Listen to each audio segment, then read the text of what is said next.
Welcome. Good evening and welcome to this event, which is part of the European Union Week here at TUM School of Management. It's also part of your courses. I assume most of you are here because you're a student in Technology and Innovation Management Introduction. Welcome. And in particular, welcome to our guests, to Cristina Caffarra, Nico Rönneweg, and Alex Braun. Thank you very much for being here. The idea, it's a good thought.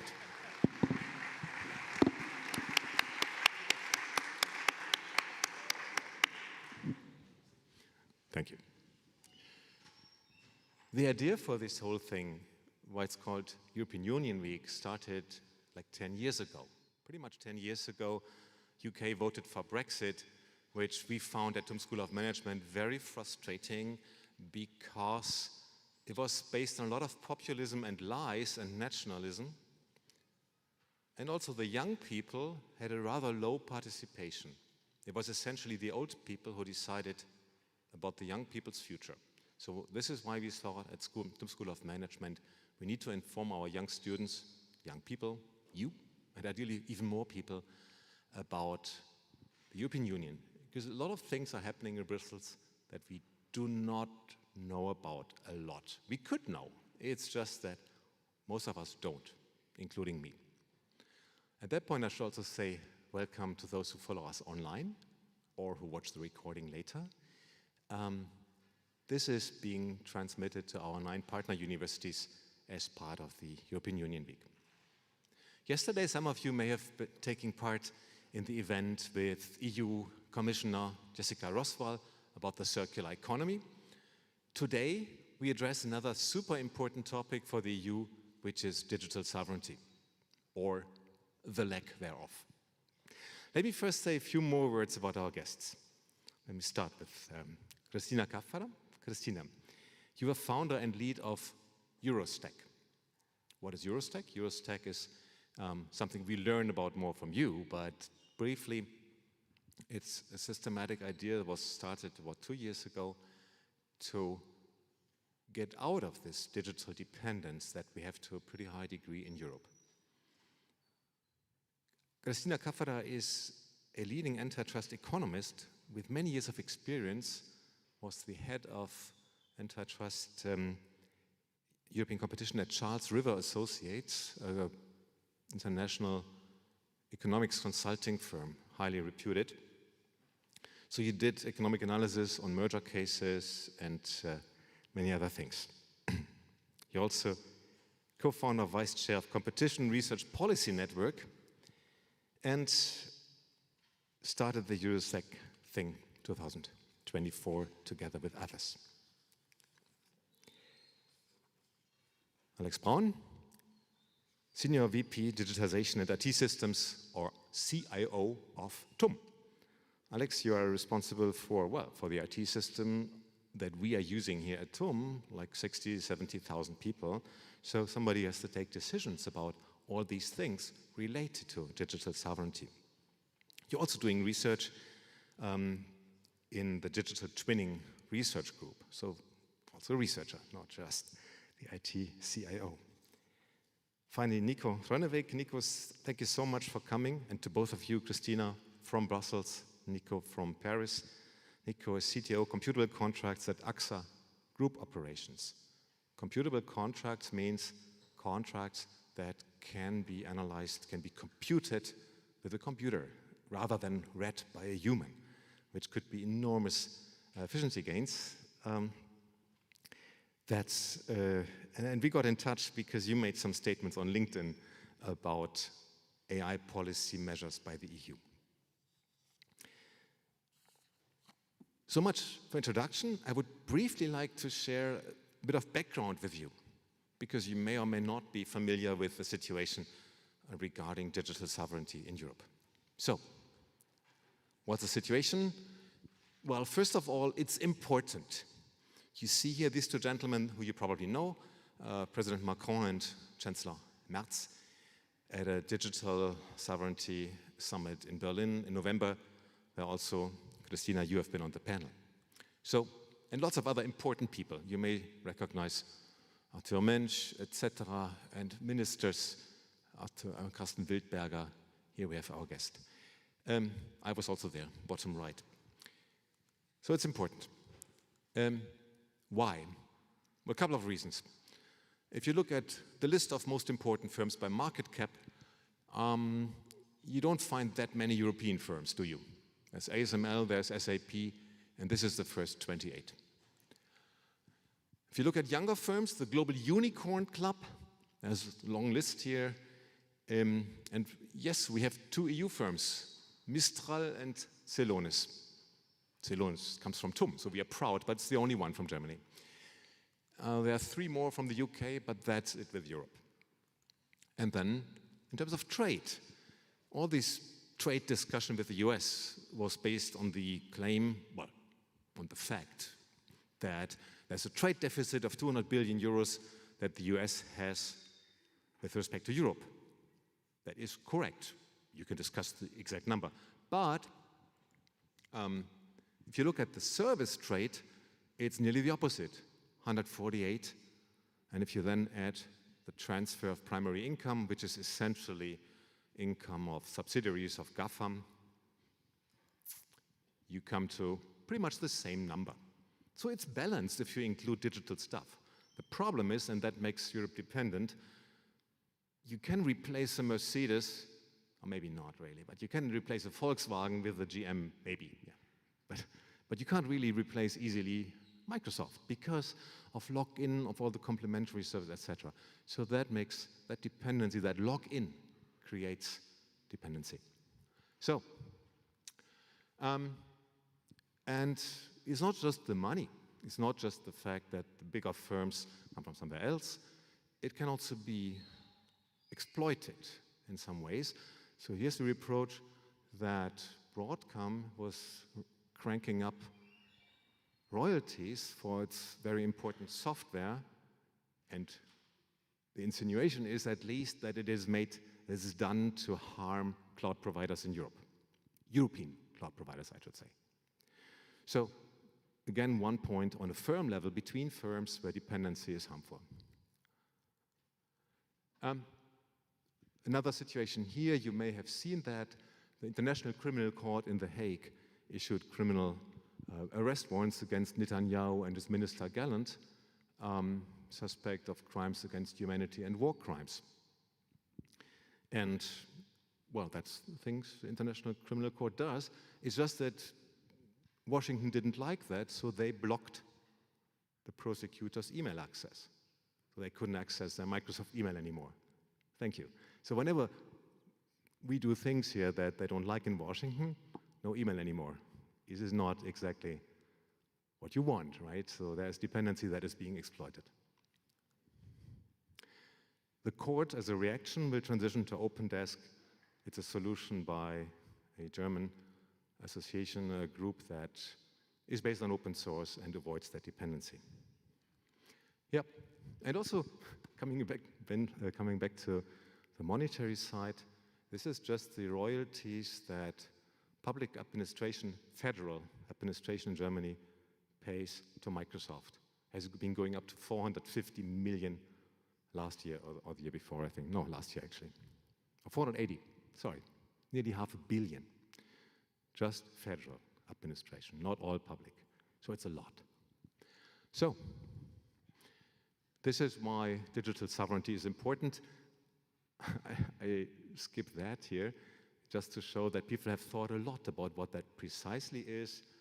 What it roughly is, I think you have an idea. It refers to various dimensions: jurisdiction and governance, technical, operational, data sovereignty. And, well, the US suppliers have figured that out, so they offer sovereign services, or so-called sovereign, and that's often called sovereignty washing. A different attempt or a different approach is this one here, EuroStack. And this is where we are. And with that, thank you very much. That was the introduction, and we come to a discussion. And if I may, since I just mentioned EuroStack, Cristina, if I might invite you to go first introduce yourself a bit more if you want and describe your position on these matters.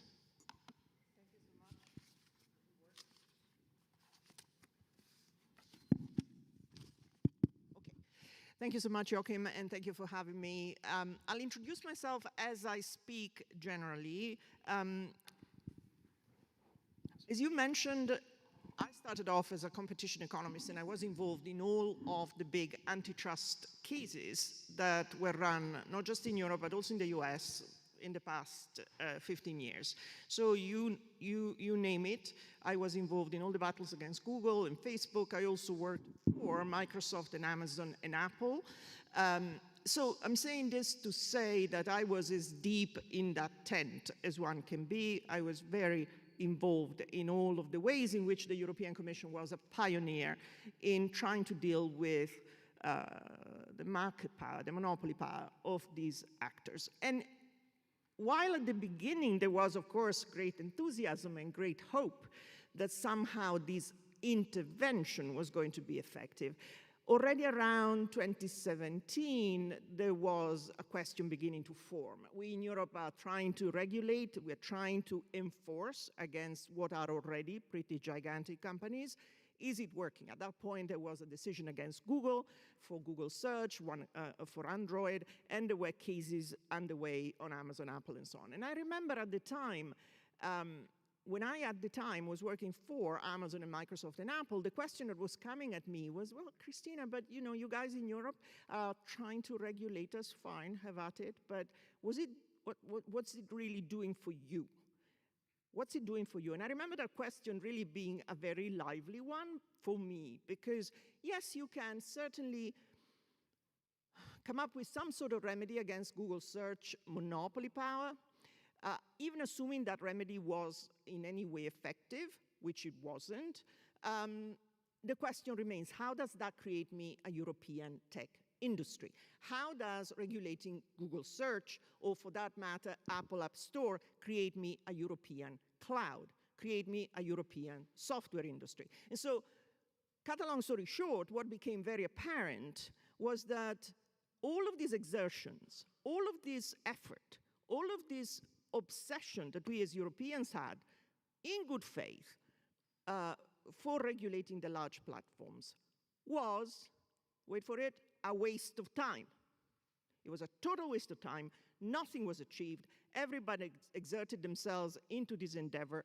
I have real questions about how useful was my life at the time, but the point is really, how did we miss the fundamental, gigantic elephant in the room, which is unless you build something, it isn't there. You cannot regulate what you don't own. And so this type of realization has now come very clear in the eyes of Europeans. Of course, because of the geopolitical situation and the ways in which ultimately particularly the transatlantic relation is going, and of course Joachim has discussed the case of The Hague and the various ways in which these kind of dependencies can be weaponized and we can be retaliated against. Now, a major motivation for thinking about European sovereignty or greater European autonomy is indeed this idea that we need to reduce our dependency because of security and resilience reason.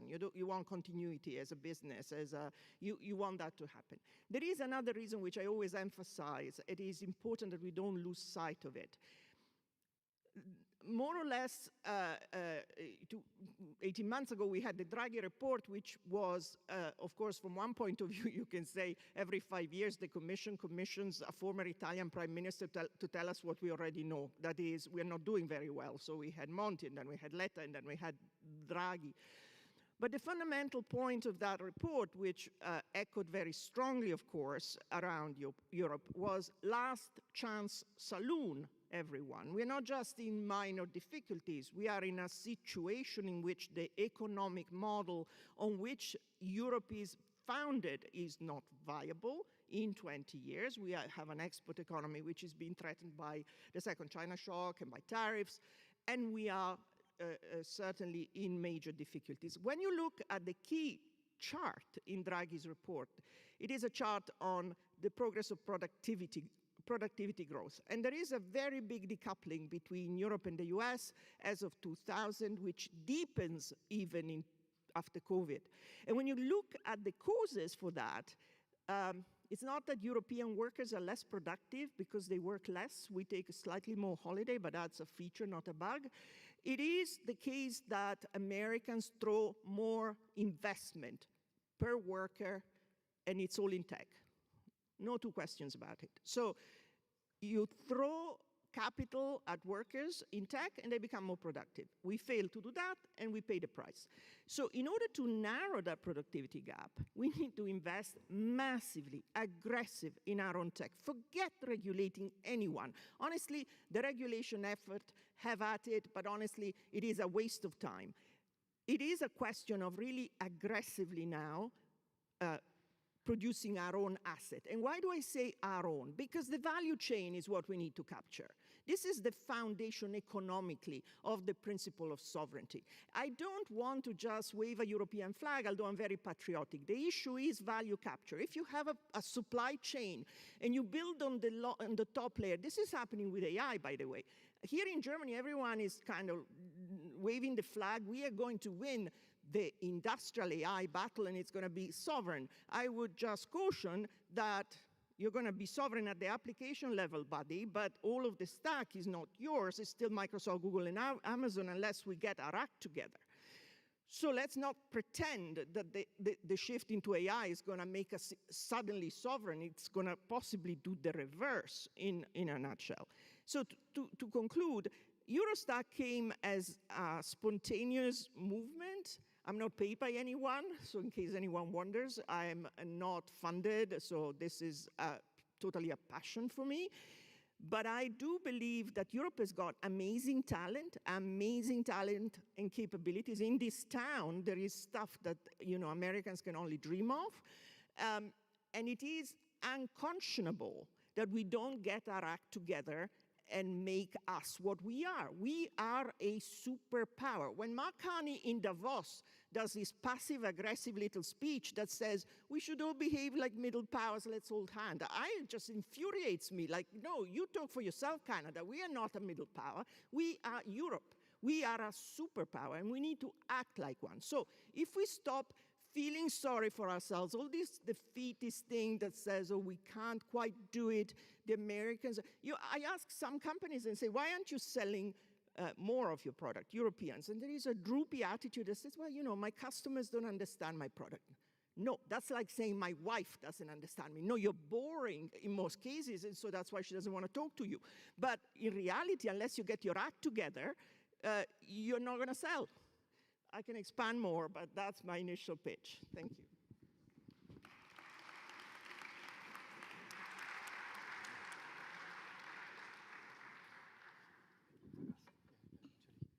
Nico, if I may invite our other guest, Alex Braun, being a local, to express your position. Yes, thank you very much. So I will start my opening statement by trying to give you a little bit more context on where I'm coming from and what my background is when I talk about digital sovereignty. So I'm an AI engineer by training. I've worked in AI for the last 15 years, and I'm CTO at a big company. And when I got my degree at the beginning of the 21st century, I got it at a time when let's say the globalist dream of the 20th century was almost drawing its final breath. The dream that we were sold around that time in the 20th century was that the West, meaning Europe and the United States of America, we would consume and we would innovate. And China would produce, Asia as a whole would produce for us. And if you look around today, you see that that dream is not the reality that we are facing today. Two very important things have changed. One, the West is no longer Europe and the US, right? Europe, we're talking about European sovereignty for a reason. Look at the geopolitical stage today, what has happened in recent months and years. And China is not just producing T-shirts and electronics like we were promised. No, they are more innovative, and they are stronger in many respects in tech innovation than Europe is. And so we're facing today a reality where let's say the geopolitical chessboard looks very different from what we had imagined. On the west side of us, we have the US, this massive capitalist innovator, which knows how to move enormous amounts of money to actually be on the cutting edge of innovation, to have startups that actually scale, to have unicorns. They have an idea of sovereignty that is based around owning the software stack and owning artificial intelligence, which is a massive ambition, right, for the future. And in the east, we have China with their strategic state, a clear vision for the future, who have managed to capture the hardware stack, who now dominate in robotics. Robotics, which, by the way, are flooding our markets, right? We have Chinese robots in the airport here, even, in Munich. There's many issues to discuss there. And then we have Europe. And what is our vision for sovereignty? It seems to be regulation, right? And where does regulation get us? Nowhere if we don't build ourselves. If there is nothing for us to regulate, there is no way that we can win, right? Actually, regulation is a barrier that works against ourselves. So what is our vision then? This is an extremely urgent topic in my mind. There's two futures ahead of us. There's one future where the current large language model-based paradigm of artificial intelligence actually leads to superhuman intelligence at scale. This is not a bright future for Europe if this happens. Okay, we will be completely dependent on the AI infrastructure stack of which we own almost nothing. We will be entirely dependent on the hardware stack of which we own nothing. There is a second future in which the LLM-based paradigm does not lead to superhuman level intelligence, where agents are not the holy grail of AI. And in this future, we might still win. We might still have a position in which we become a real superpower for the next 150 years. And we have to think about what the best path forward is for Europe as a whole. And I have ideas about that we can perhaps discuss later. So that's the background in which I came up. I'm of course focused on artificial intelligence when it comes to digital sovereignty. I think that is the most important topic for the next 50 years. And we'll see where that path takes us, which of those paths that I just described we'll be able to take. Thank you so much.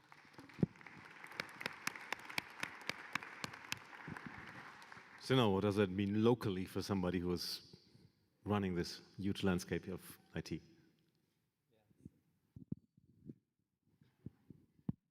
Now it's working. Yeah, I can add maybe a bit of a controversial perspective to that. So me in my role, I'm in the end responsible for a lot of IT systems that a lot of you guys here in the room are affected by or are using. Namely, a very sovereign one, actually, our TUM online platform, the student management system that all of you are using. We have Moodle as an open source platform, but we also have Microsoft 365 as a very dominant solution, also for mailing exchanges in use here.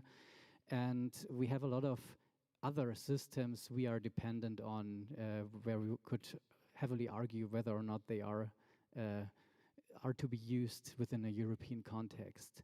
But there are a lot of aspects that come into play here, and especially when it comes to me being responsible for a sustainable use of these systems and also a compliant use of these systems, a lot of factors come into play. And if I look at the numbers before we launched a whole M365 tenant for all TUM users, we had a lot of shadow IT usage.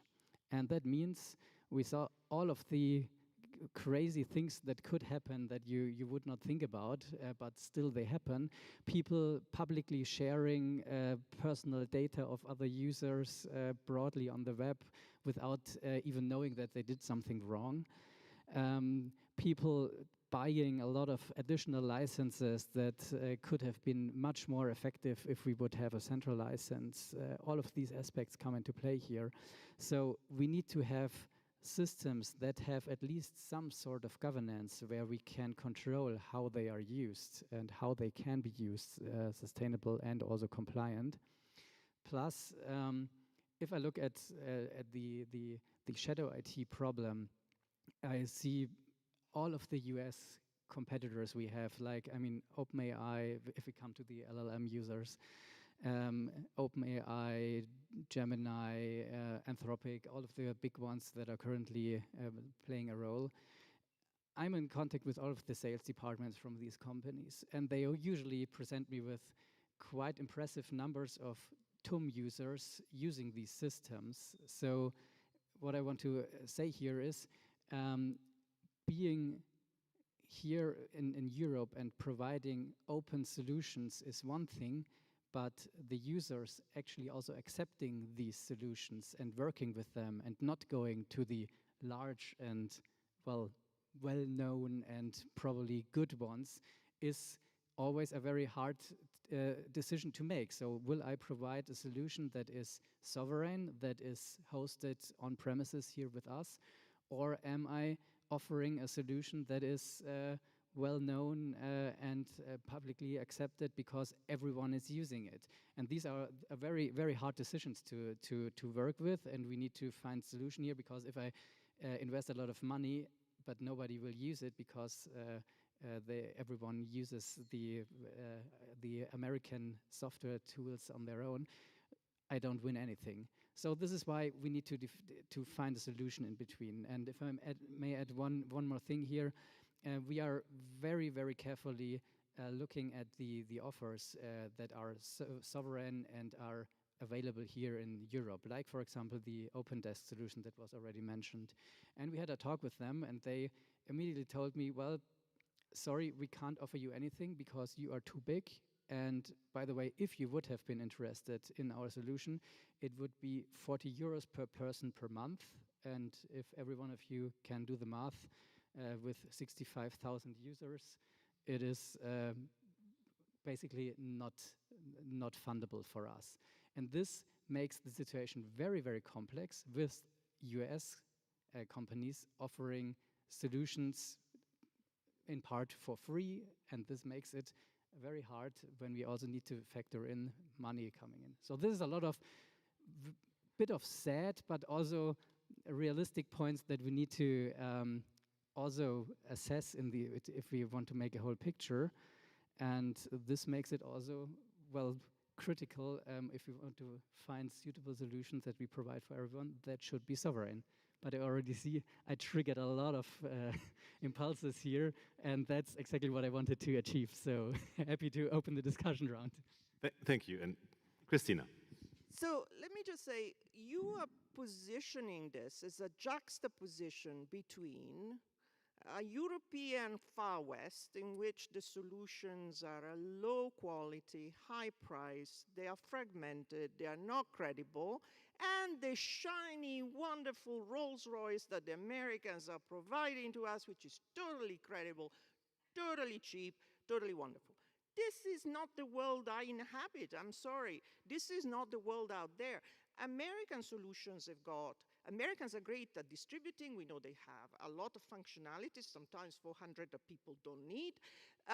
They are also trapping us. There are egress fees. They are the subject of competition complaints all over the place. So let's just not kid ourselves that this juxtaposition is real.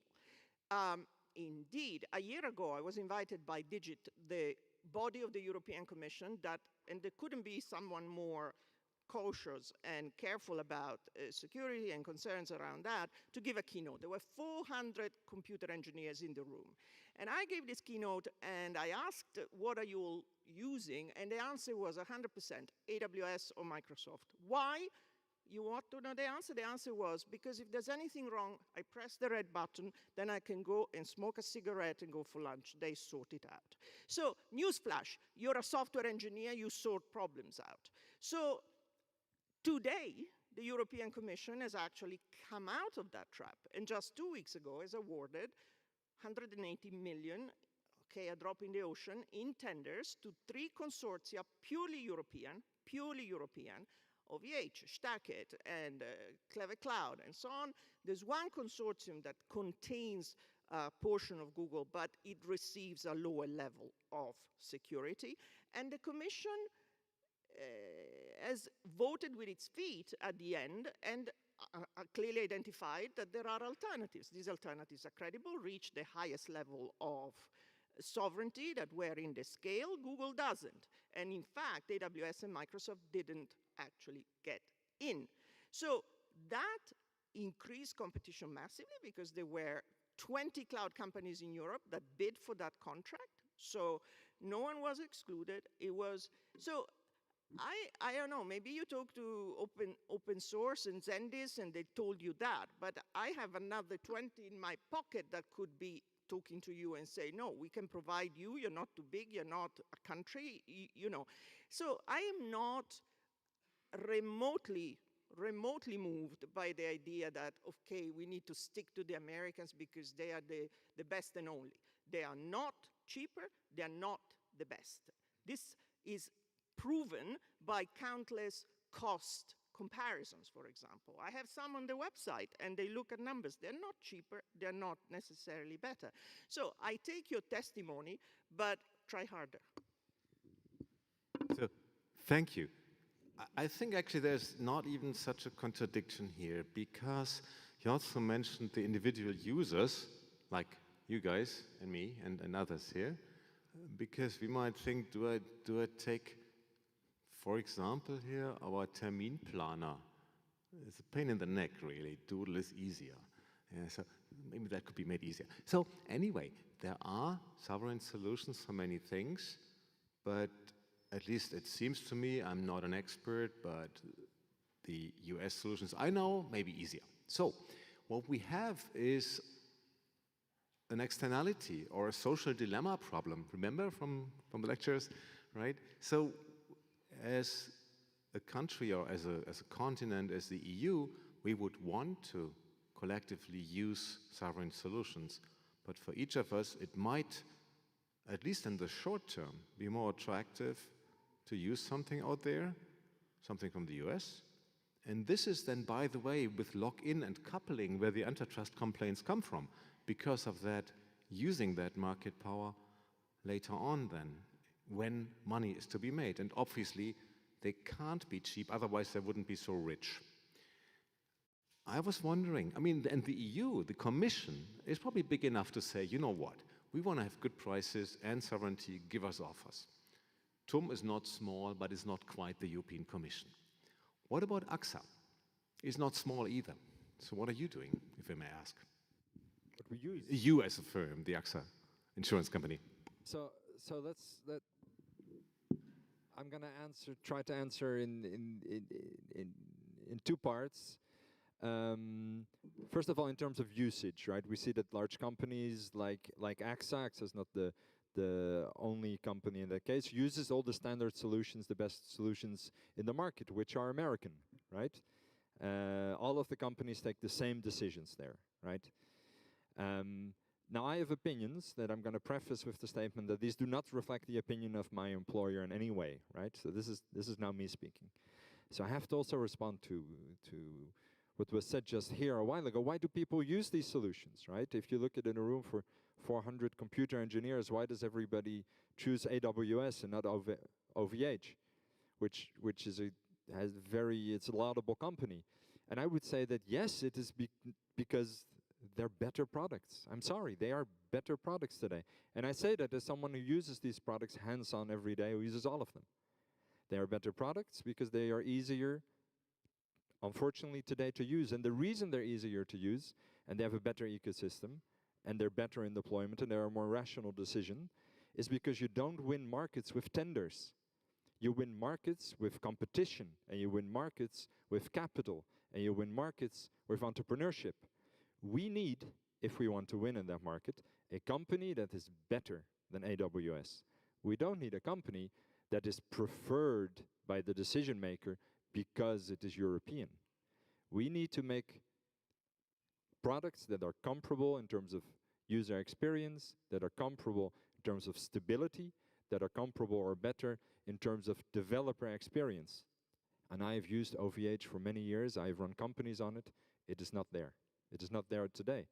And the reason it's not there today is because we have a critical problem, I think, from my point of view, also as a serial entrepreneur in Europe, in terms of capital deployment and late-stage investment. We have this massive amount of talent. We have a massive amount of companies, but we suffer from, well, a few hurdles compared to the United States, which is a fragmented home market, reduced late-stage capital, and at the end of the day, at the end of the pipeline, we have fewer champions that come out of that. And the way that we approach financing here is often through grants at an order of magnitude below capital investments in the United States. And so we have an ecosystem that I think, unfortunately, up until today, was insufficiently competitive for us to create champions and products that are truly competitive in a global market. Me as a company, I want to create the best product, not the product that I can sell through a tender because I'm European. Again, my personal opinion. So, thank you, Nico. You already touched upon 3 different topics at least. Let's do one after the other. But first, I saw some, not disagreement here, if I may. Deep disagreement. Deep disagreement. And I'm curious to hear your opinions both. Well, I mean, look, you described the status quo. Of course, the history I've traced to begin with has been one in which Europe is regulated and not built, right? And that has been a massive blind spot. And we can admire endlessly the fact that we are fragmented and we don't have a capital market and we don't have funding. We know the diagnosis. That diagnosis has been there forever, and we understand it. As a result of this lack of investment, indeed, we do not have products that are necessarily today completely comparable. The Americans had the opportunity to effectively roll into our market and conquer it, and we opposed absolutely no resistance. It's not as if there was competition, and I take your point, it's not tender. But look at the way in which American products are embedded in companies because of the way in which integrators are pushing them, because they take something in their pocket every time they place a Microsoft or an AWS. So there needs to be a recognition that, of course, Europe has not been able to develop because it hasn't lacked the demand. It has lacked the demand, it has lacked the funding, and so on. But I resent deeply the narrative that says, what can we do? They're so wonderful, and we are crap, and let's stay at this point. I do not accept that the answer to it is that because the American products are today good. Good for what? Because I don't need the 400 functionalities that AWS offers me for every user case. It depends on the user case. Many people need user cases which don't require deep inference. They have simpler user cases. And for that, some of the European solutions are even today acceptable. But you see, what breaks this cycle? Because you keep saying, I just want to see better products, and I want products that win the market. Okay, so how is that going to happen? Funding from the Commission? Funding from whom? If demand isn't kind of working with supply to generate the space for investment, for profitability, exactly how are these European players remaining in their box and becoming better? How do you think that OVH, Ineos, Exascale, all of these players, Evrock, all of these players in cloud have the opportunity to improve their product if they're basically ignored? And yes, the tenders may not be everything, but if you have a tender which in the public sector every single time says, get me Microsoft, get me AWS, that ain't fair either. It isn't competition either, and this is known. So we need to rebalance the playing field somewhat. Europe has the capability, but we are just not exercising that muscle. Who is going to do it? The European Commission? Forget it. They're bureaucrats and lawyers. They're not going to give us a market. So ultimately, there needs to be some demand driven to these solutions, be it because we are worried about resilience, be it because we have other objectives, and to give them the opportunity to just, because if you're a bank, you don't need the 400 functionalities. Absolutely not. So, you know, let's also be a little bit more nuanced here, that this trope that American products are always the better and there's nothing we can do because they will remain the better forever. We're not investing, we are hopeless, we are sad, is wrong. What can I say? Right.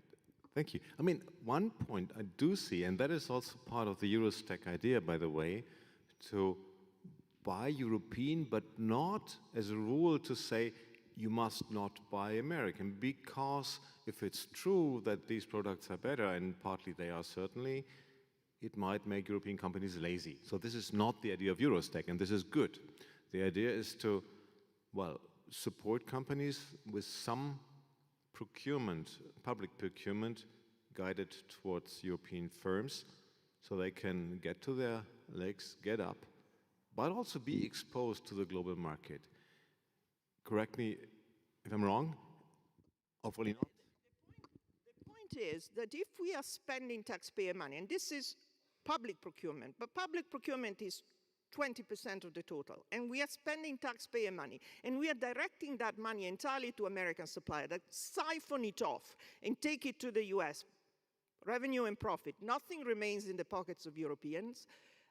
I think it's deeply peculiar. We have an American Buy American Act in 1933, renewed in 1948. Ask American administration, would you ever buy French software? Not because the French software is worse, it just simply is legally mandated that they buy American. So when we decide, or we try and kind of suggest that maybe 20–30% of our public sector purchases could be directed to Europeans, that's suddenly autarky and protectionism? What are we smoking? Why are we not collectively more aggressive in defending our own interest? We sit back and say, look, the Americans are so good, what can we do? I find this deeply disheartening, deeply disheartening. So if I may, just also coming again to TUM, because I think it makes a lot of sense to me to say, well, we can't or we don't want to force our private companies to buy whatever, French, German, Swiss software or Italian, but the public institutions, and here we come to TUM. It's a pretty large public institution. It's still not that large, and we have, like everyone, budget is scarce, and you cannot spend every euro only once. So, but wouldn't there be a way to say that you go to OpenDesk and say, you know what, guys, this is a bit expensive. We're willing to do something here, but, and then also turn to, well, the government and say, we need a plan here to allow us, maybe with some extra budget, to buy possibly more expensive, even though I don't see why that should be the case. But anyway, to overcome this public good problem that we do have here, it seems. I mean, after all, yes, this is something the ministry could do. So enforce it. Every public body needs to buy these sovereign solutions. But maybe just one remark. I mean, after all, I absolutely agree with your comments. But if I look at the total money, the cost problem, it is simply not true. I mean, this is actually common knowledge because there is a letter of complaint of the German Association of Informaticians. I think I hopefully translated that correctly. They wrote a letter of complaint, a publicly available one, where they state, well, this OpenDesk problem is really an issue. We would love to use these options, but the Microsoft solution, do you know what we as TUM pay per student, per license, per month for a student Microsoft account? €0. Because they can cross-subsidize and private. Absolutely. I mean, but I totally agree. I mean, if you look at the total cost, it is, I mean, we all know why they are doing that. They are fixing everyone up, and soon, so you rely on that when you're entering the market and working and say, well, I rely on Office products, so I need it again. But if I need to discuss these numbers with our chancellor, the CFO, or I can compare €0 versus €40 per user per month. And this is a very easy calculation. I mean, if we just look at it from a financial point of view, I know there is more to it, and that's also the reason why we are here today. But I just want to explain why there is an issue with that, and this issue is not only ours. I mean, we simply can't afford that, and this is like why 30-40 million a year or so. exactly. Maybe. And I mean, this is by far exceeding our budget for IT solutions. I mean, all of you can imagine. Public body is very, very close to being bankrupt, and we need to find suitable solutions that are also affordable, and this is a huge problem. But maybe I mean, I'm sounding a bit too pessimistic here, and that's not why I'm here tonight. So I think we need to know our enemies, or who to fight at the moment. And for me, I think Microsoft, of course, is a very easy target because it's well known. A lot of people use it. I mean, we could also argue, if I look at the audience here, a lot of MacBooks visible. So we could also say Apple, another huge US company that is, well, at least arguably, whether this is a good solution for us here. But I think what we see, and this is also something we can see with all the laptops open here, users, well, decide with their feet what they are doing. So we need to also see where can we win, where can we achieve something. And this is, in my opinion, or at least our strategy, how we try to tackle these problems, by having innovative solutions for products where we can make a difference. So what do I mean by that? For example, all of you all of the students here in their audience can get their documents, the study documents, immatriculation documents, all of that from our systems, and they are digitally signed. And they are actually signed by a system that we as TUM developed internally here, and a system that is now being rolled out to all Bavarian universities and probably even beyond that in the near future. We built our own trust center solution that we will roll out, and this is something where we can make a difference. We want to create good, worthy products where we can actually invest and create new usable solutions. And I mean, of course, it would also be a nice option to say, well, let's create a new office suite. But this is simply not in our scope. We can't handle that. We are too few people, and it's too expensive. Thank you. I still don't get it why OpenDesk must be so expensive. But Nico, you want to add something from the maybe entrepreneurship perspective? I agree with many of the things that were just said, and it's also interesting to get the purchasing decision context, right, in this kind of a discussion. I think there's two things that are related to the things that we were just discussing, which are sort of taboo topics. So I think first is market protectionism, right? Can we, as Europeans, perhaps we should protect our markets to these American... Let's just use the words correctly. You are using the narratives of the hyperscalers. It sounds like that. They are throwing back at us, you're being protectionist.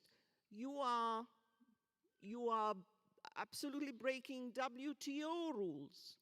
This is the bullshit, frankly, that is coming the other way. And unless we stand up and be counted, this bullshit is going to prevail. If I may finish my point, because that's not what I wanted to say. What I wanted to say was that, you know, if you look at America or China for that matter, right?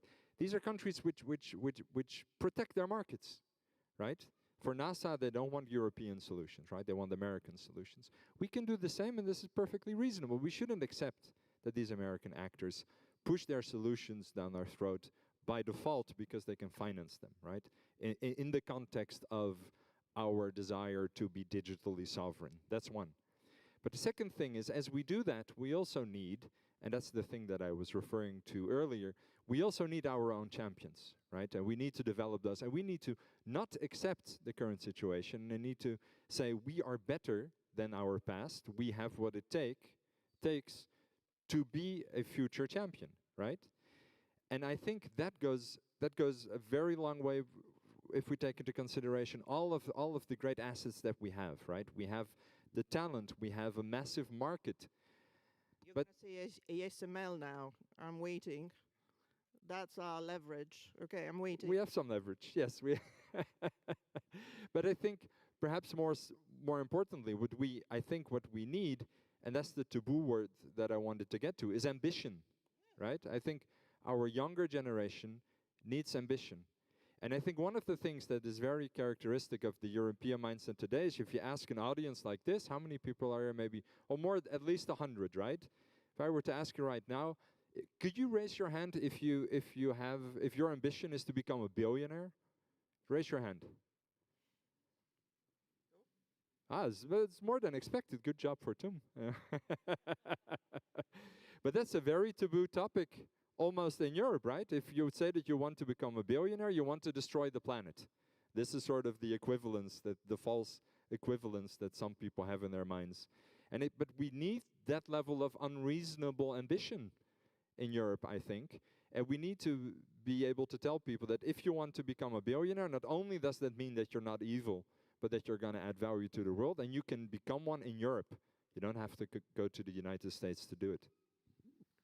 Well, look, billionaire or non-billionaire, I don't care. But the issue is to me more, look, what we are hearing is still this notion that somehow, the American solutions are something we are rebelling against. I want to be clear. I have nothing against Microsoft. I used to work for them. They do great products, and no one is excluding them from Europe. There is another narrative that comes back all the time. We want to decouple from American solution. We can't and we won't. So also keep things in perspective. No sovereignty movement is suggesting we need to go 100% European. We will preserve a deep presence of American solutions for the foreseeable future. What is not acceptable is that European solutions are shrinking. The cloud market used to be 70%, is now 80%, is now 90% occupied by non-Europeans. Is that okay? Hell no, it isn't okay. So the point is not that I want to throw anyone out or regain 100%. Can we just have 20, 30% of our market, please? And to do that, you need a mindset that doesn't continue to prize the existing solution because, of course, as you heard, of course, they compete unfairly. They come with predation tactics. If the European Commission or the regulators had a pair of balls on them, they would actually go after them for predation, but they don't because, as I explained, antitrust is a waste of time. And you'll never pin a predation case on these guys. But also the notion that it's 0.40 euros is not my experience. I don't contest your experience, but I have a whole stack of comparisons in which many functionalities compare super favorably. So it's not that kind of difference in dichotomy. And finally, sorry, I completely agree. I started off by saying we need aggressively to build. I wasn't saying let's use old OVH or even worse, old Ineos and be content with it. These things are a big crap. I know that. But unless we do invest and we do give the opportunity to companies to create and develop and improve, how is it going to happen? How is it going to happen? By magic? How is it going to happen? With some startup in TUM? Yeah. Yes, ideally, which brings us to a very important point, namely something, the TUM startup. So the guys with the billionaire, and I'm not kidding here. I mean, starting a firm, being courageous, say, hey, I want to achieve something, build a great product, a firm, and maybe even become a billionaire. Who knows? Why not? I think, Nico, you're touching an important point because, and that may be in France even more than here, that if you are too rich, somehow suspicious, right? Rather than saying, wow, yeah. And I think we have moved a lot in that direction in the last 20, 30 years. So entrepreneurship has picked up a lot here, but there's still a way to go. Which brings me, so that's a topic of culture. that's something that is developing but needs to be done more. The other thing is, and Nico, you touched upon it already briefly, the fragmented market. So maybe a bit of background, which I could have put into the slides. Europe has a single market which works quite well for goods. If you produce something here, to sell it in Italy and France and Netherlands works quite fine. Problem is, if I start a company here and I want to have a subsidiary in other countries, that's a pain in the neck. It takes time, it takes rules, it takes maybe a notary in some countries. And this is a hurdle. This means that the large market that we have in Europe is not actually rightly available for especially young firms. Larger firms, they can do this. Young firms, difficult. The EU has proposed a solution, the partial EU Inc., about 6 weeks ago. And it's now being discussed. It's in the so-called trilogue between the Council and member states, etc. So that is an approach. And another thing is capital. So you need the market, right? So firms can grow, and then you need the money to let them grow. Here again, the EU is thinking about savings and investment union to make more of the money that is here available. So the thing is, it's not that Europe fails on these things, it's we don't have enough Europe. Because if we didn't have the EU, as national states, it would be even harder to grow a company from whatever, France to Spain, Austria, etc. So, question now, that's a bit getting away from the tech stuff, but it's an important background. What are your thoughts on these proposals? Is this getting anywhere? Is this good enough? And I don't know if you have a thought, Alex, on that? Because as entrepreneurial university, we probably have a thought, right? Have an idea. Absolutely. Again, I'm just thinking about how I could not come back to the tech problem in the moment. So what I just wanted to add is we as Europe definitely need to get better, and we need to have opportunities for founders, for companies in the European market to make the money here with us, and also that some shares of the European money stays within the European Union. But the problem at the moment really is that a lot of the, if we look at the end-to-end problems, where everything is coming from, and again, when we look at the GPUs, I mean, we have these very great initiatives from the European Union, like the AI gigafactories. All of them are, from the general idea, very, very honorable, and I also very much support them. Problem being, again, I don't know if everyone knows about that, European Union wants to build 4 gigafactories with a lot of GPUs, and they should be within the European Union, obviously. And actually, also Bavaria wants to have one with us. We are also part of a consortia here, so that's also, we are really supporting that. Problem being, again, if you look at it in the whole picture, what will be inside? And this will be NVIDIA, and if not NVIDIA, it will probably be Intel or similar.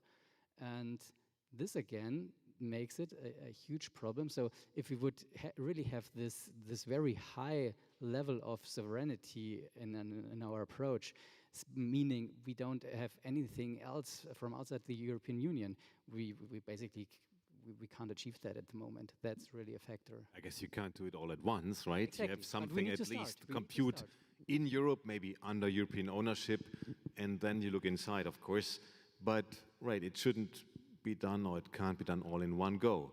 So, who of you, would you like to comment? Would I like to comment? So... No, it doesn't look like you want to say something. No, I wouldn't like. So, look, I hate to say it, but the European Commission is a very deserving institution, but I don't share all this warmth that you have for them. nice as they try, they're a collection of bureaucrats and lawyers. How do we remotely begin to think that the future of the European tech industry can be entrusted to this institution? So it's not a surprise that they do the gigafactories, and everybody scratches their head and says, what the hell are they? Who is going to use them? Because let's face it, the problem is not that they've got NVIDIA chips. I don't care about that. What other chips are there? So buy NVIDIA if you must. The point is, who the hell is going to use these gigafactories? Yes, academics. HPCs. I was at a conference where a very gray academic who runs an HPC said, yeah, we don't know what to do for businesses. High performance computing. High performance computing. High performance. Yes, there are these high performance computers, which were also put together with the gigafactories, part of a genius scheme to get Europe AI going. No one, maybe some startups, academics, no one is going to use compute from these gigafactories. So let's face it. The same is true of the EU Inc. initiative. Joachim, you're being very kind. But we know the effort that Andy Klinger and other founders have put into that initiative, and the Commission fudged it totally. There was a perfectly viable blueprint, but in the end, when it came to it, they couldn't get over the consensus that they needed to achieve. So imagine a situation we are in, and it is the reality, in which, yes, it is a pain to have to create a subsidiary in Latvia, because you don't know if there is a gotcha moment in which somebody will tell you, but did you know this? And now your whole business is upside down. And so the idea would be, why don't we harmonize? No, but we're Europe, we can't harmonize. We are going to have 27 regimes, and we're going to have another one, the 28th, where you can create your company, and it's going to be lovely. No, but we couldn't even do that because we created this 28th regime, and we then decided that it was subject to the 27 rules of the 27 member states. So that is giant fudge. So what I'm saying is, let's also not be infantilized to the point where we look at the institution, at the European Commission, as being bearers of good news. There isn't any that's coming from there. They don't know very much. The best thing von der Leyen could do in AI is put 20 founders, builders, and entrepreneurs in a room, give them 50 billion bag of cash, and leave the room and say, do your worst, right? Because nothing else that comes out of that institution is worth discussing. So the issue is, indeed, entrepreneurship, ambition, and effort. And these are the things you can't mandate or regulate, but we have this, and I refuse to believe that we lost the DNA. What, have we lost the gene? That we can't do this stuff anymore? That's the question. Iku, you wanna add, or shall I go first? So, with all politeness, I disagree on many of these points. You're deeper into the tech stuff, but I mean, I did spend some time on these things with this political advising I'm doing, and I mean, there's also the question, what can you achieve politically? So if the EU proposes, by way of background, for this so-called EU Inc. proposal have been a couple of suggestions before that. One of them coming from a startup association, and that was called an EU Inc. That was the title of a suggestion, which then has become the title of the official proposal by the Commission. And however, despite the same name, it's less ambitious. The problem is, if you propose something too ambitious, it might just not be realized because of disagreement. And it may well be, I'm not the final authority on that, but it seems to me that maybe they struck a good compromise.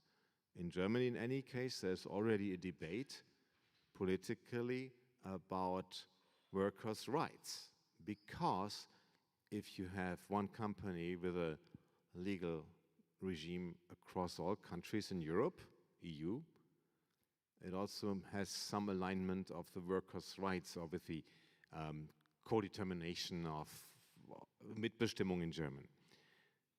And that the fear is might be diluted by the fact that it is being harmonized. So you go to a country with a weak workers' protection, and through the back door, workers' protection in Germany is being weakened as well. This is something unions are afraid of, and our labor minister already took position against. Let's hope that is somehow settled, but okay, we might have wanted something stronger. I would have preferred something stronger. The thing is, if that fails completely, we are not wiser at all. So maybe it's actually not a bad step already, given what is doable. Also, I wouldn't be so negative about the Commission. So because, I mean, it's like a political institution that has administration. Unfortunately, there are always many lawyers. I agree there are too many usually, but nonetheless, this is what happens in every government, and I think nobody proposed to get rid of all governments on the planet. So I wouldn't be too harsh with the European Commission, even though I'm certainly not convinced they do everything right. So maybe, Nico, that suggestion, it might be a reasonable compromise between what is implementable and what is desirable. What are your thoughts? I'm of two minds on this, because I agree with you that, you know, we shouldn't be too negative towards the Commission. They're doing a lot of great things, but I've also been an entrepreneur in Europe. I'm originally Dutch. I'm from Amsterdam, where people build companies for the world because we're so small. There's 12 of us, so we don't build anything for ourselves. Now I live in France, where everybody builds companies for France because there's 200 of us, so it's very tempting. So I know all of the difficulties of having a European company. For example, one of the silly things I did is I started a company in Estonia, where everything is easy for administrative reasons. And then you realize that actually all of the things that are already supposed to work in Europe, between countries and between banks, actually don't work. And nobody knows where Estonia is, and nobody knows that it's a European country, and they think you're opening a company in Russia, and they're all very suspicious of you. So this is already within what exists today, a giant barrier when you're trying to do these kinds of things, right? But I still think like things like EU Inc. is the spirit of it, the theory of it is great, because it's exactly what you want. You want to operate freely. For example, if you start a B2C company, you need to take care of your added value taxes. And this is perhaps not often discussed secret, but most entrepreneurs just don't pay them, because it's very difficult if you're under a certain level of revenue when you're just starting up, because you need to start, you need to do it for every country, and it's a nightmare. So under a lot of entrepreneurs just say, my first 100K, I just don't pay anything, and I'll take care of it later. And this is only because the rules don't work, because the things that are already in place are not aligned with the reality of the entrepreneurial floor, where things really happen. And the things that are happening now with Euro Inc., I'm afraid that it won't, the theory is great, but the practice, I have to say, I'm more skeptical of what this will actually deliver. But I remain hopeful, because I believe in the European project. So I need to be optimistic, and also as an entrepreneur by heart, I have to remain hopeful that we'll get it right. Yeah. I don't think history shows that we do, and if we do, it takes far too long. So, I mean, Joachim, I'm not insulting the European Commission for the hell of it. I started by saying very good people, great institution, great people meaning well. Why can't we have a situation in which, for example, tech people and entrepreneurs are involved in decision making, instead of having a monolithic culture of bureaucracy and lawyering? That is my point. In other places, you have revolving doors. They don't exist in Brussels. And so you have a monoculture.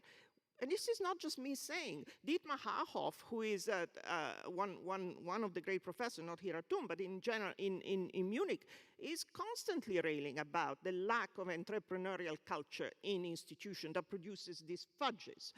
Now, EU Inc., will we be getting it right? I mean, Andy Klinger is back to going to California, and so are many. So no one is holding their breath and thinking, oh, maybe the Commission in 3 years will get this right or less wrong.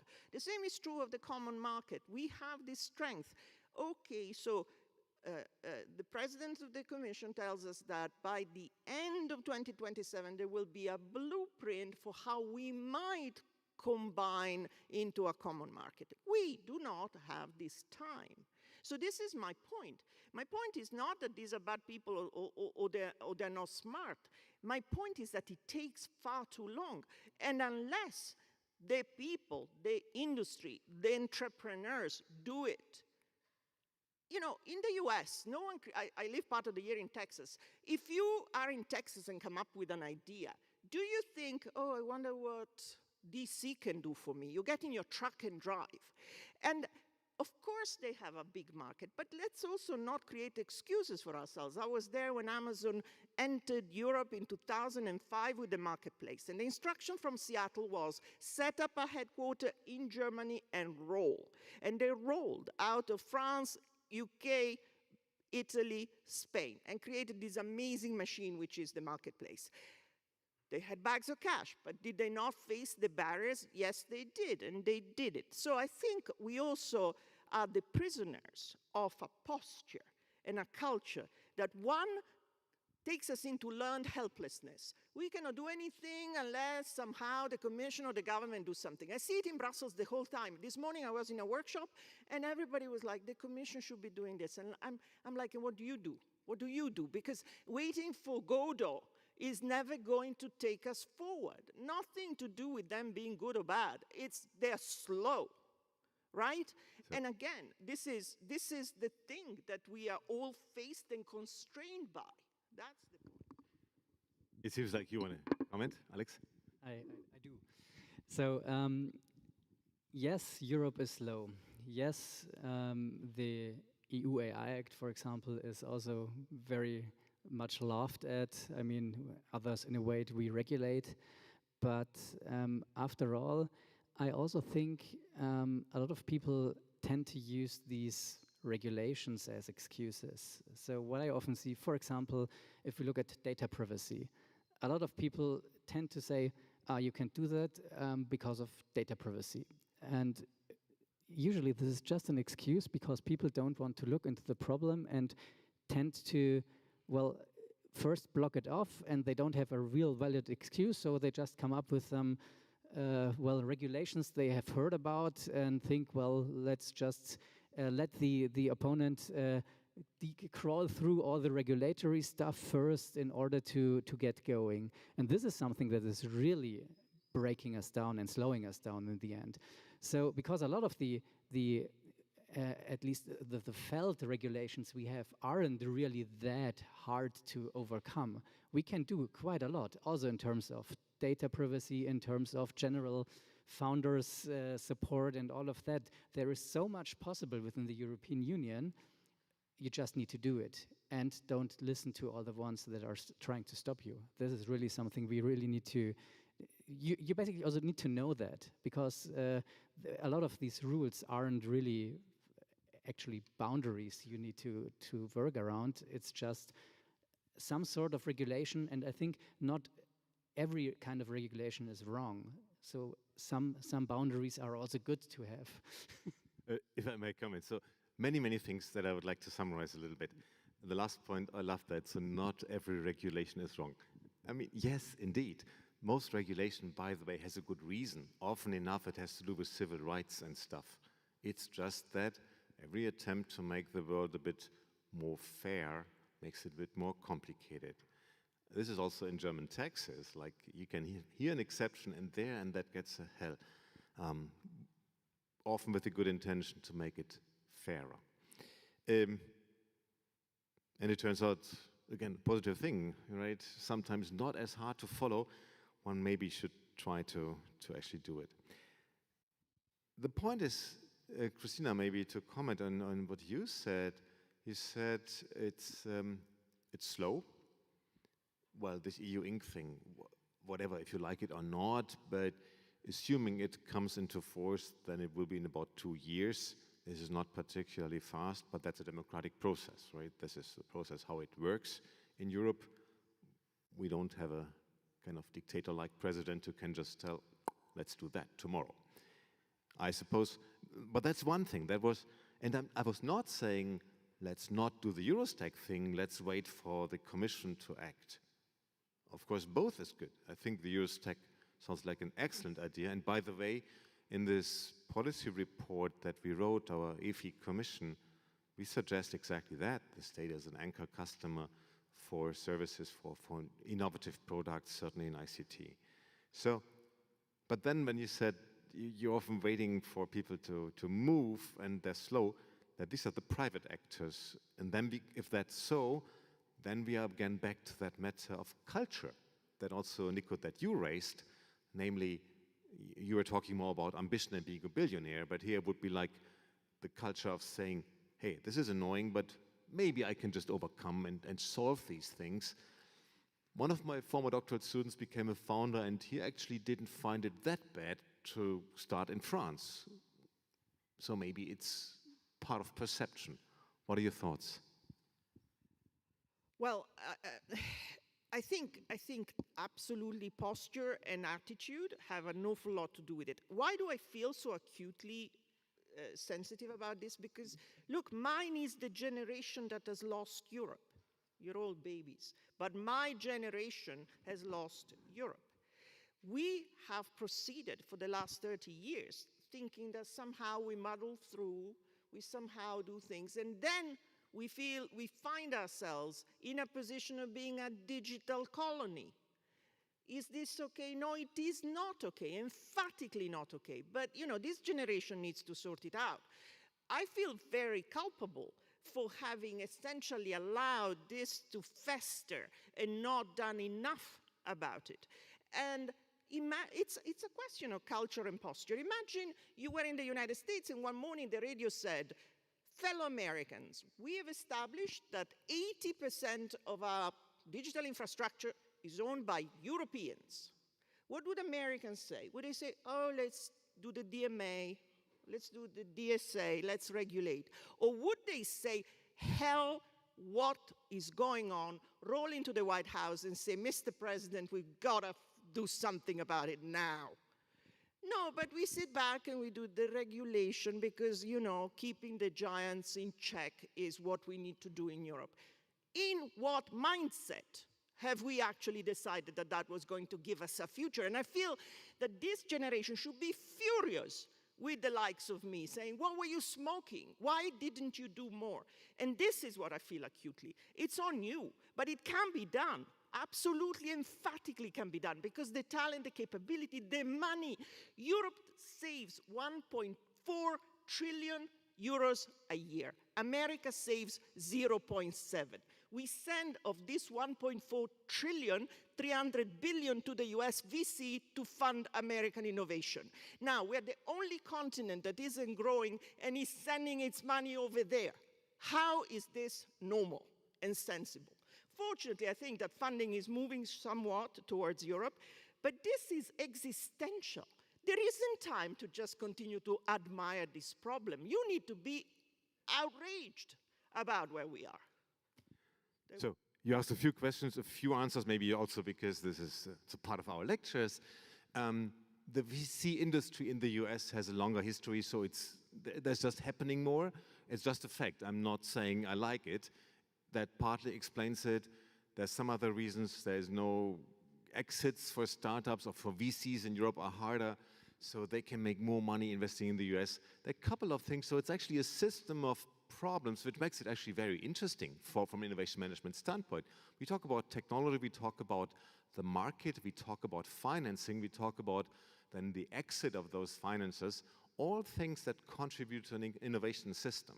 So that's a wonderful example from that perspective to understand the various aspects of an innovation system. We're coming close to the end of our session here. If I could take yours, Cristina, as your closing statement, please, because I would like to give the gentleman. I thought I just did it. Could not do that. I'll stop there. Thank you. I would like to give our guests, and then we have a little bit of time, if you can keep it short, to have a few questions and answers. Okay, let's go ahead. Alex, if you want. Yeah? Sure. My closing statement is, I try to really keep it very short, sorry. Europe has a lot of potential, and I agree that we should definitely do more, but I also think we should not let us fool by the perceived regulatory burdens that are there. I think Europe has a lot of potential. We should simply work on it, and all of you are definitely in a position to work towards your own startups, your billions, or whatever you aim to achieve, and we just need to do it. Thank you. Nico. Yeah, my closing statement is for you as well. You know, don't believe the hype. You know, the social networks are full of American propaganda about Europores and that the future is dark here. Future is bright. Europe is amazing. We have a lot of amazing things. Go build an amazing future here, right? And just don't believe the negativity. We need optimism, and we need people with ambition who look at the rules and say, I'll just make it work anyway, and build the next big thing. And that's you. Thank you.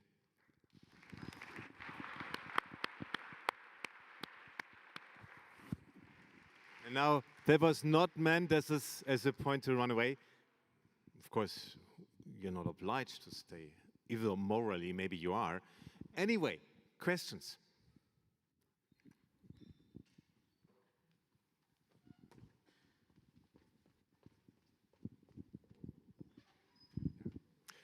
Hello. During your discussion, I have briefly looked up 2 points. One about the EU AI Regulation Act, and the other about the federal, or possibly a federal or state level regulation act of the same topic in the United States, and I haven't found one. Because the United States haven't passed any federal law or law on a state level or any regulation of any sort for that matter that would regulate AI in the way that is comparable to the way that Europeans do. And so my question is, and I think I already know the answer from one of you, don't you think that the biggest difference between Europeans and Americans is that Europeans don't have, I'm sorry for the plainly speaking, the guts to push the envelope and to go as far as possible in the business and technology as we can to produce the same results and the same progress that the United States does? Who should answer this question? What is your So, yes, I mean, it was a sort of a rhetorical question, right? So after all, yes, I do agree with you. You just need to have the guts. And I think this is also part of, in my opinion, really my personal opinion, the US mindset. If you look at an American person, everyone is always, everything is awesome, everything is great. And this is really something I think we should learn from, because if you look in detail, not everything is great over there, but they at least go in with this mindset, and this is all of magic, in my opinion. What does it mean, do we not have the guts? Huh? Did we lose the DNA to do this? No, it is entirely learned. It is what you make of it. There isn't a biological reason why we shouldn't be doing it. Yes, America's got a great positive can-do attitude. As you say, there are problems. They don't understand Europe. I was at the conference in Chicago in which their view of us is that we are a sea of ruins, that we are dead. And, you know, great professor at the Chicago booth was discussing the flaws of American capitalism, and he was saying, yeah, American capitalism isn't so, you know, may have some problems, but do we want to be Western Europe? Look at them. So there is a big misperception because it isn't remotely like that. But I refuse to, I've said this many times, where does this come from that somehow we have lost the guts? Just find them. Right? I don't know what else to tell you. Get some pills. If I may add something, so I spent about 2 years of my life in the US. Most things don't work well, right? And the IT stuff, yes, that works. Flying to the moon works as well. But getting a bus running, or a tramway, oh God, or trains, God. So most things don't work well. And actually, if you ask, everything is great, well, ask people in the trailer parks, because that's another thing. Poverty in the US, and people are just left to themselves. We should be super, super proud of that social system that we have, or those social systems in Europe. There's nothing like that in the US. It's a developing country in that regard, and I mean it, when it comes to health or to social security in many regards. Sorry, I shouldn't ramble too long. Here's a question. Thank you. Mr. Braun, a brief question to you, because I think we don't often get insights into these kind of processes. Has TUM ever seriously considered to basically swap out the Microsoft Office system? So that's the first question. And the second question, you talked about the financials. Has a competitor for these softwares of Microsoft ever offered a similar offer? So was it only a financial decision? Or because I believe that if TUM announces to get rid of Outlook and Word, there will quite be a discussion, and probably you've had these discussions before, so I'd be interested in hearing about that. Yeah, absolutely, a very valid question. And I mean, we have this example directly here in Munich, the Linux project. I don't know if you know about that. Munich, the city of Munich, tried to converge towards Linux-based systems and away from Microsoft. And I think it was already 5 or 6 years ago, and they reverted that decision and went back to Microsoft. And now, if we have other examples, Schleswig-Holstein right now is completely shifting towards the open desk solutions away from Microsoft. And of course, we are very heavily investigating whether these are options for us. And if you look at the options we already have, I mean, we have sovereign solutions like the Sync and Share service that is offered for all users for free. We're actually paying quite a significant amount of money for that. So just to also make that clear, we do not only tend to make our decisions based on money, and we also factor in these kind of decisions regarding sovereignty. But the problem in the end stays. We have a lot of users we need to also consider, and if we look at, I mean, we are talking about 12,000 employees we have, plus the 52,000, always depending on the exact date, 1,000 students, and if we factor in all of the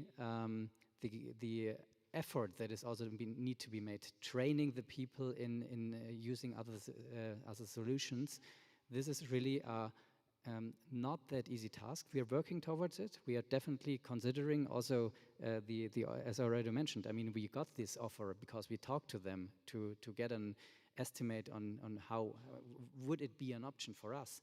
And right now, the answer is still no in this particular case for us, but it is not no indefinitely. Thank you. Maybe one final question. We should, well, do a bit of overtime. We started a bit late, but we shouldn't be too late. So one more question.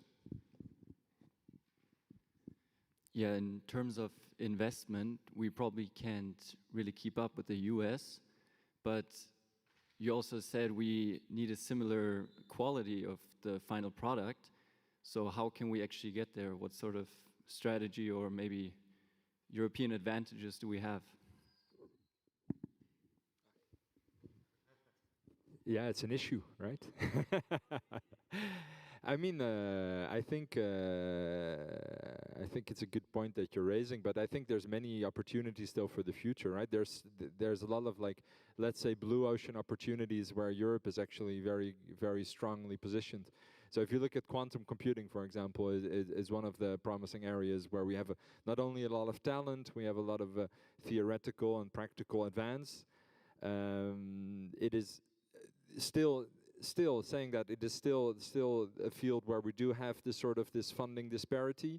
You know, there is investment cases where European quantum computing companies raised an order of magnitude less than their American counterparts. But I mean, this is not a fundamental objection to us still being able to be competitive and to be very, very, very well positioned in this field.